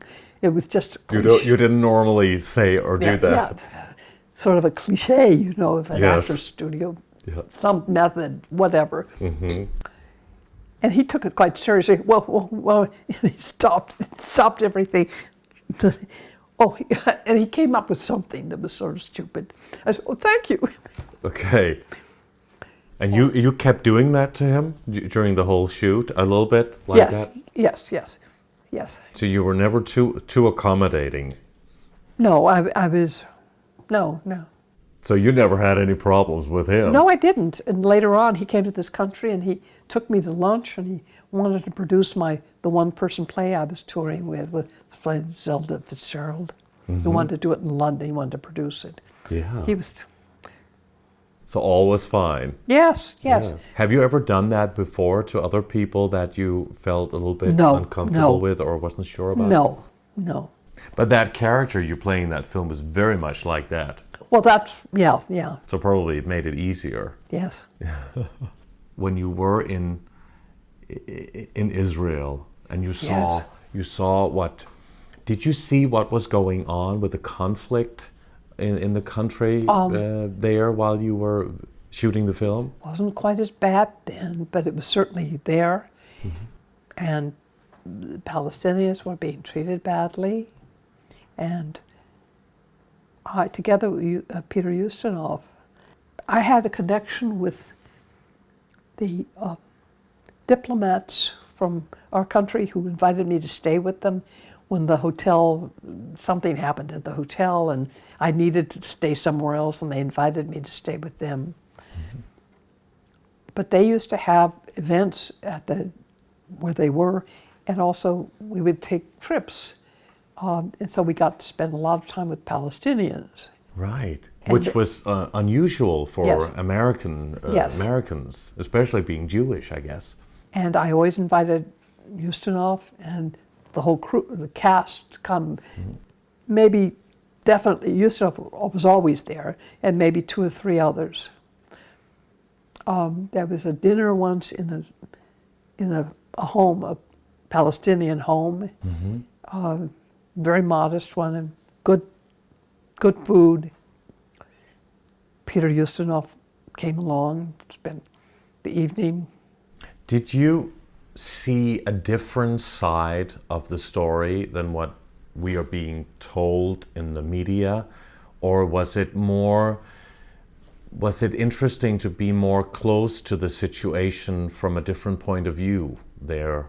Or how did you experience the people you met there? I mean, the ordinary people, not the people who run the country, so to speak.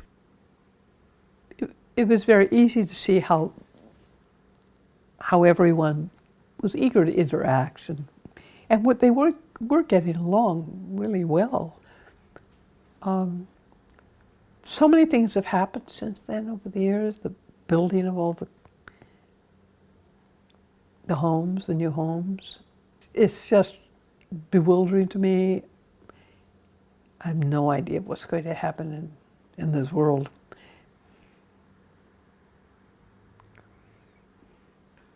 The world we live in today is a complex world in terms of what is happening on the political scene also. And I guess what is happening in Israel is a very old conflict, and it seems to be very complicated to have peace on this planet at any time. And I guess you've always, throughout your life, you were also in Korea and performed to the troops back in the very early days during the Korean War.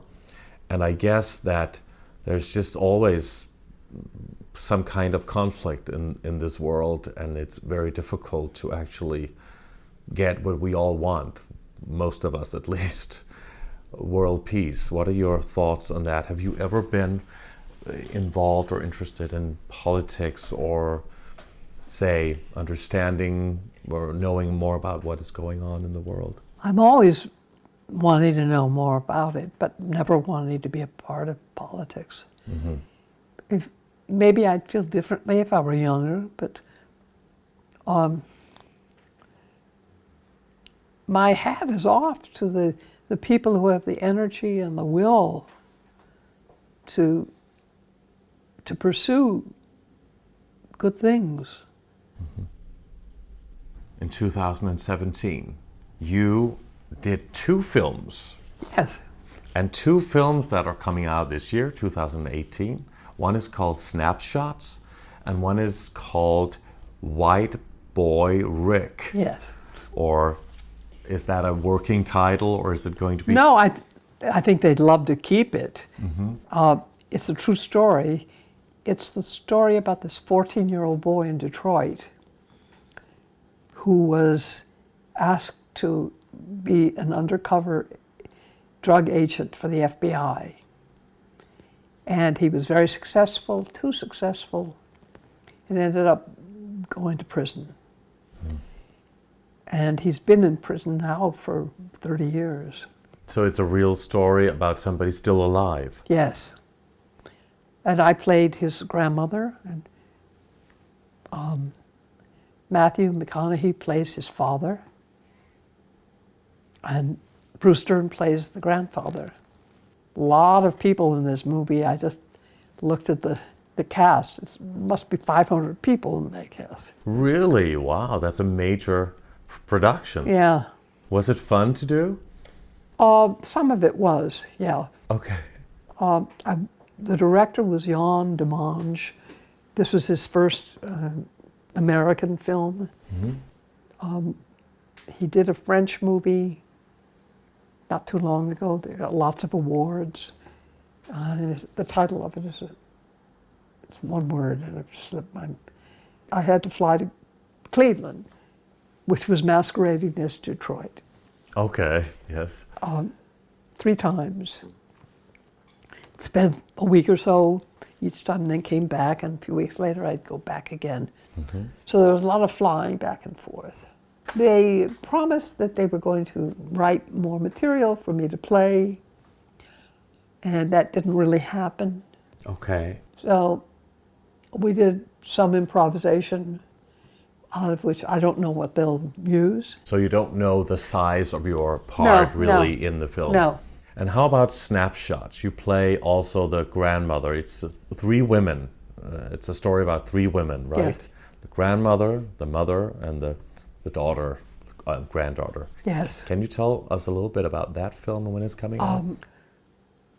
There's elements that I don't really want to give away. Of course, if it's spoiler. I started shooting like a week after I got back from the last trip to Cleveland. And it's a script that we should have had 40 days to shoot, and we had 15. Wow. Very talented director who used to be a wonderful actress, Melanie Mayron, directed it. Mm-hmm. And one of my favorite actresses, Brooke Adams, plays my daughter. And then another young, very talented actress plays my granddaughter. I'll be seeing them all soon because we're having this world premiere at a film festival next month, in early March. Is it great for you to still be acting and to be active at this age? You still have a lot of energy, obviously, to do what you've always been doing. It was great, except I must say, for snapshots, we had a lot of exterior stuff to do, and it was during the big heat spell we had. And I had all these scenes to do in 109-degree weather with 3 layers of clothes. Oh. Day after day, long days. I don't know how I got through it, but I did. It was tough. That's amazing. Yeah. 109 degrees. One of the hottest summers in a long time, yes, isn't it? Yes.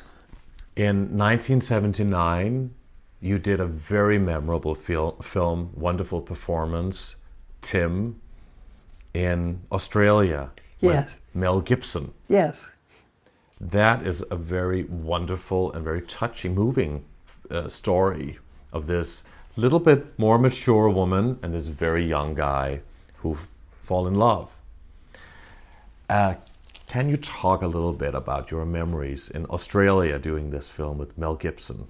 So exciting to be going to Australia, and my husband came with me and my daughter, and we were there for several months. It was terrifically exciting and interesting script. Mel Gibson was totally unknown at that time. Mm-hmm. And I must say, a very different person from what people believe about him now. Mm-hmm. Although what I believe is that he's an extremely talented guy. Yes. And I love his directing. He's just stuffed with talent, and I don't know what's going on in the past, but he's misbehaved, gotten drunk and stuff. But I certainly don't think he's anti-Semitic, and I don't think he's a terrible person. I mean, a lot of people do things they certainly don't mean, but they do it in spur of the moment in a dramatic situation that wasn't supposed to be recorded and wasn't supposed to come out like that. Yes. Could be that. Yes, definitely. In your book, I don't know if we can talk about that, but in your book you do talk candidly again about what it was like to meet Mel Gibson and that you had the on-screen romance, but in fact also behind the scenes something developed between you for a moment. Can you talk a little bit about that experience? Well, he was a magical young man. He was 23. Wonderful actor, and fun and charming and good, and he was being browbeaten by the director, who was making fun of him because he wasn't experienced with making marks, being in the right spot. He wasn't experienced with movie making. If it's the first film, you can't be. Yeah, and so he'd done a lot of theater, but not movies. Mm-hmm. And Mad Max was actually shot afterwards, although it came out before. Mm-hmm. I just really enjoyed working with him, and Right. But it was an absolutely beautiful film, and I think your performance in that film is incredible. Also Mel's, actually, but I think it's a movie worth seeing for everybody. It's really, really great, and it shows this incredibly versatile side of your talent as well, which is certainly material very different from what you did in your first years in Hollywood, and that is wonderful. Thank you. Thank you. Some of the other memorable roles were certainly those horror films you did. Not only Carrie, but Ruby as well, and then also Trauma when you worked with Dario Argento. And that was after Twin Peaks. And there's a fun story that I think people deserve to hear. Your head. Oh.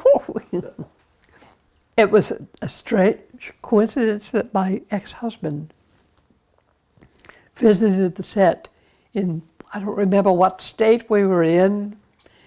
Couldn't have been further from California. How he ended up there, I don't know, but he did, and he decided he wanted to visit the set. And it was the day that I was being beheaded. They had this thing built, it was like a box, and my head came through the hole, so that it would look as if my head were resting on the floor with these. Your real head, they also made a cast of your head. Yes, they did. Yeah, so that could roll a bit, for a nice effect.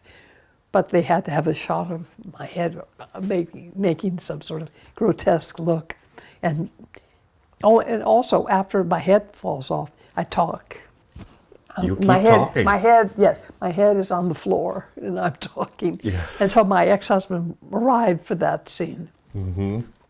We are in good, we have a very good relationship, but it was sort of odd that he was there. Are you still close with him? Or Yes. You were married for a long time, huh? 20 years. 20 years. You never remarried? No, I never have. A great love in your life was the director John Frankenheimer, who did Days of Wine and Roses with you. Yes. It's an incredible performance you did there. We did another live television show before that, The Ninth Day. Mm-hmm. And it was one of my favorite shows. After he was married and I was married, I asked John if he had a copy of it, because it was one of my favorites, and he gave me his copy. So I don't know if it's available. So you have it. I have it somewhere, yeah. He became very famous also from directing The Manchurian Candidate. Yes. Which was a very outrageous film and eye-opening in every sense.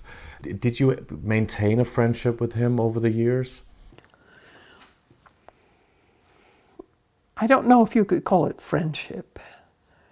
There was a connection that was never, even though we each married other people, there was an intense connection always. And I didn't see him, I think, after I got married for 18 years.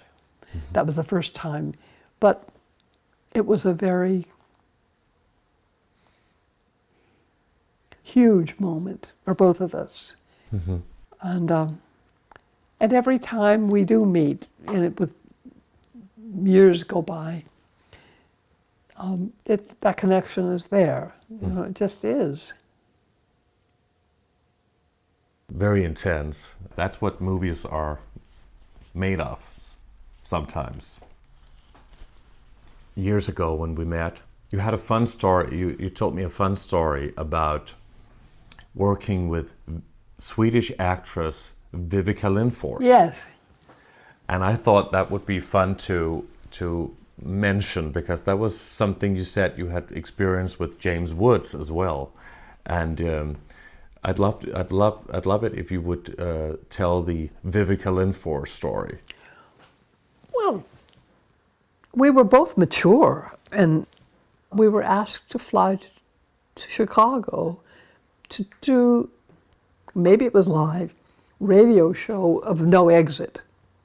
Which you or she had done as a film, right? No, I didn't. No. Then she probably maybe did, yeah. Maybe, I have no idea. But it was so strange because there are lots of long speeches in it.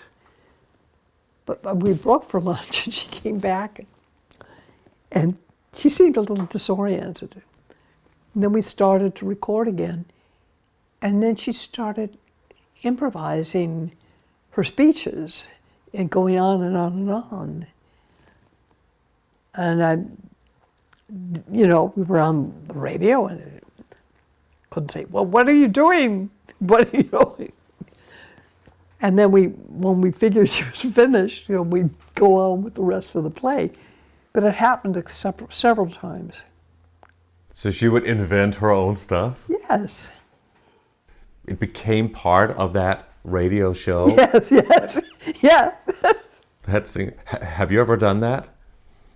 Invented stuff? Yeah. No. You stick to the script? I have sometimes if, improvised, if an actor can't remember something, but I don't go on and on and on. So was it because it was something she wanted to do, or was it that she I think remembered? she was very upset, disturbed during that period of her life. Yeah? A lot of unhappy things were happening. Really? Yeah. Vivica Lindfors was a kind of a magnetic person as well, kind of very unusual and also playing these kind of strong characters like you. Yes. Have you ever worked or known Maggie Smith? I've never worked with her. And I only know her because I went backstage once after a performance and nobody else was there. And she invited me into the dressing room while she took her wig off and makeup. And she was just very warm and chatty and very warm, nice. It was after a play. What play was that? It was one of the ones that she had such great success with. In New York? Yes. Okay. Yes. It would have been wonderful if you had worked together. Yeah. There was a period of years when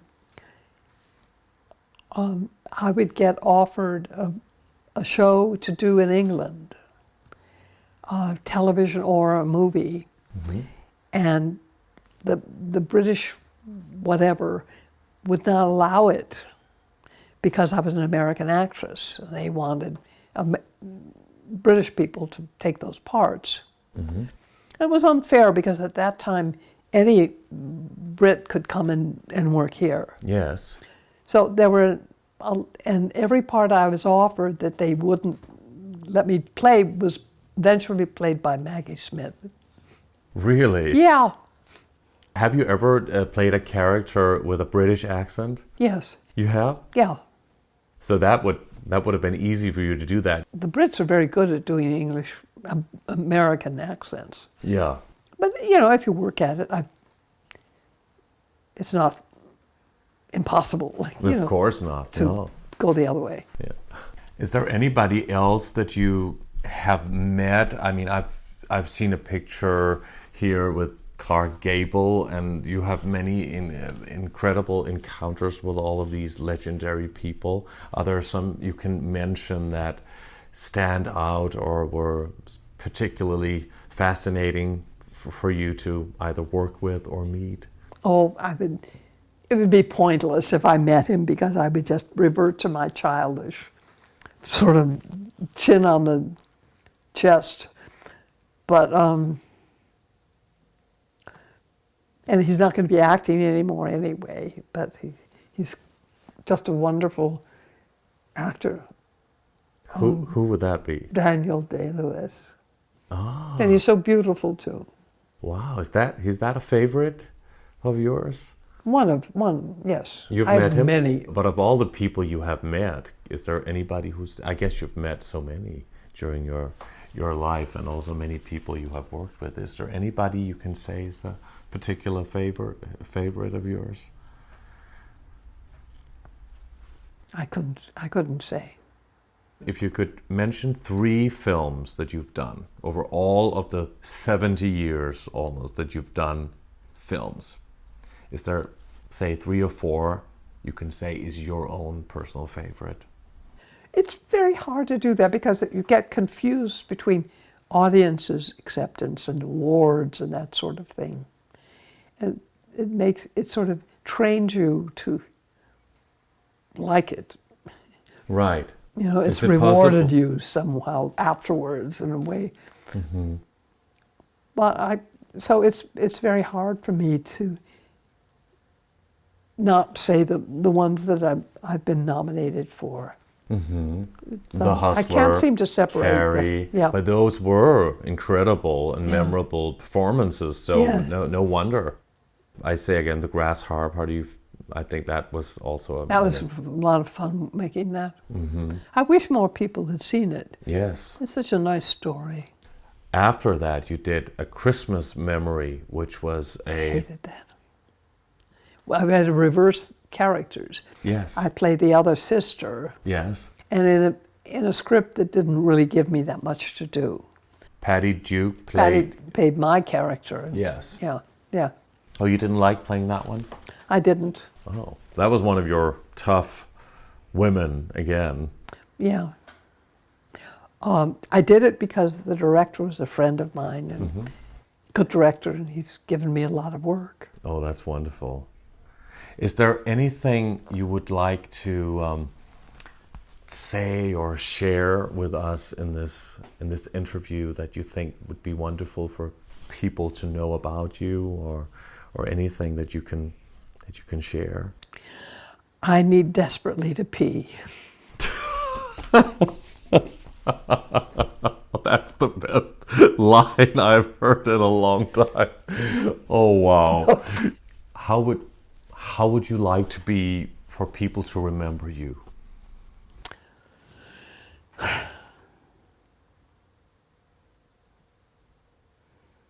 As someone who's given them pleasure with performances.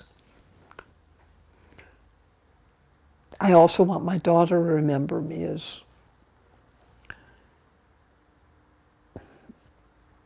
a good mother and somebody she really liked. Absolutely. Well, you've given the world some incredible experiences, some absolutely wonderful performances, and you are loved by so many, and a great, wonderful, one of the great American actresses. And it's a great honor and pleasure to be doing this interview with you and being in your presence. Thank you. And Piper Laurie, I want to thank you so much. All the very best to you. Thank you. Thank you. Thank you.